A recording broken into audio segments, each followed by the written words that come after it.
আলেমদেরকে আমরা অন্য 5 জনের মতো মনে করি। ইসলাম অন্য 5 জনের মতো মনে করার অবকাশ দেয়নি।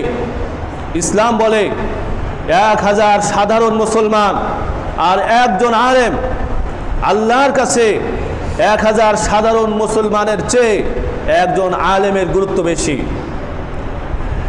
একজন সাধারণ মুসলমান সারা রাত ইবাদত করবে আর একজন আলেম ঘুমিয়ে থাকবে। আল্লাহর কাছে ওই সাধারণ মুসলমানের সারা রাত ইবাদতের চেয়ে ওই আলেমের ঘুমের দাম বেশি। কোনোভাবেই অন্য মুসলমানের মতো, সাধারণ মুসলমানের মতো মনে করার অবকাশ ইসলাম দেয়নি।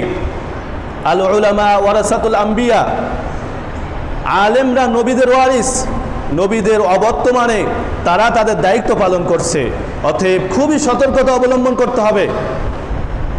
সর্বক্ষেত্রে আলেমদেরকে সম্মান করতে হবে। যদি সম্মান না করি, স্পষ্ট বলে দিয়েছেন।